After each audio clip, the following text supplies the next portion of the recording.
ওই যে আমাদের ঐক্যমত কমিশনে যেখানে বক্তব্য হয় ওখানে যা শুনি আর সোশ্যাল মিডিয়ায় যা দেখি তাতে মনে হয় যে একটা পক্ষ সুচতুর কৌশলে তৈরি হচ্ছে যাতে বিএনপি ক্ষমতায় আসতে না পারে। এর জন্য যা করতে হয় করবে, দেশে বিভক্তি হবে, বিভক্তি এসে আসবে, চেষ্টা করে যাচ্ছে। আমরা বিএনপি কখনো বলি নাই যে আমরা ক্ষমতায় যাব।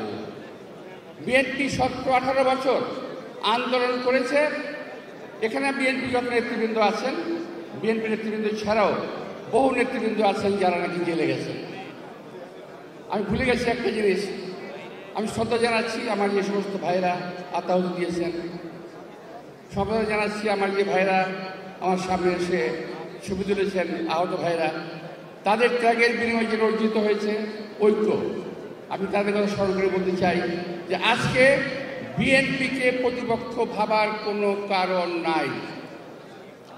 আমাদের ক্ষমতায় যেতেই হবে এমন আমরা ভাবি না। আমরা জনগণের কথা বলতে ভাবি, আমরা জনগণের ভোটের কথা ভাবি। এটার জন্যই তো আমরা আন্দোলন করছি এতটা বছর।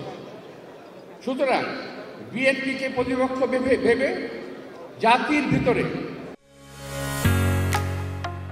ঢালাইয়ের সেরা প্রিমিয়ার সিমেন্ট কোন রকম অনৈক্য সৃষ্টি করা যাবে না। মাঝে মাঝে দেখি এইটা না হলে নির্বাচন হতে দেওয়া হবে না, এইটা না হলে নির্বাচন করতে দেওয়া যাবে না। এই সমস্ত কথাবার্তা হলো অনৈক্যের কথাবার্তা। বিএনপিকে সামনে রেখে অনৈক্যের কথাবার্তা বলা হচ্ছে।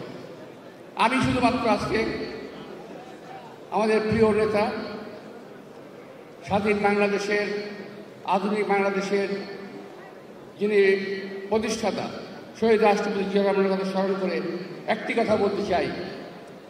আপনাদের অনেকের মনে করবে যারা সিনিয়র আছেন, শহীদ রাষ্ট্রপতি জিয়া রহমানের ক্যাবিনেটে এমন অনেক লোক ছিল যারা বিতর্কিত। শাহজাহান রহমান ছিল, মশিউর রহমান ছিল, আব্দুল আলিম ছিল, এরকম বহু বিতর্কিত লোকের কিন্তু আমাদের দলের মধ্যে আগমন ঘটেছিল। আমি যখন যুবদল করতাম আমাদের সঙ্গে শহীদ রাষ্ট্রপতি জিয়া রহমানের প্রায় আলোচনা হতো, সম্মিলিতভাবে কথা বলতাম। আমরা ওনাকে প্রশ্ন করেছিলাম, স্যার কী করছেন এই সমস্ত লোকদেরকে দলে জায়গা দিয়েন না, দেশটা ক্ষতি হয়ে যাবে। উনি ওনার উত্তরে বক্তব্যে বলেছিলেন, আমার সামনে রেজওয়ান আহমদ আছেন, ওর মনে আছে কিনা আমি জানি না, ওই সময় সে যুবদল করত। তো উনি বলেছিলেন, দেখো এটা তোমরা বুঝতে পারছো না, জাতিকে বিভক্ত রেখে দেশের কোনো উন্নয়ন মঙ্গল করা যাবে না। এই কথা এই শহীদ রাষ্ট্রপতি যেটা বলেছিলেন, যারা শোনেন নাই তারা শুনে রাখেন। উনি বলেছিলেন জাতিকে বিভক্ত রেখে কখনো দেশের উন্নয়ন করা যাবে না। সুতরাং আমাদের এখানে সুন্দরভাবে সালাদুল ব্যবস্থাপন করেছেন যে এইটা ঐক্যের প্ল্যাটফর্ম হোক, যারা যা বলে বলুক। আমরা যদি যারা ঐক্যের কথা আমরা বলেছি, যদি আন্তরিকভাবে বলে থাকি, যদি মনে প্রাণে যদি এটা মানি, তাহলে আমরা যে কোনো মূল্যেই হোক এই দেশকে সামনে এগিয়ে নেওয়ার জন্য একটা জায়গায় ঐক্য মধ্যে পৌঁছব ইনশাআল্লাহ।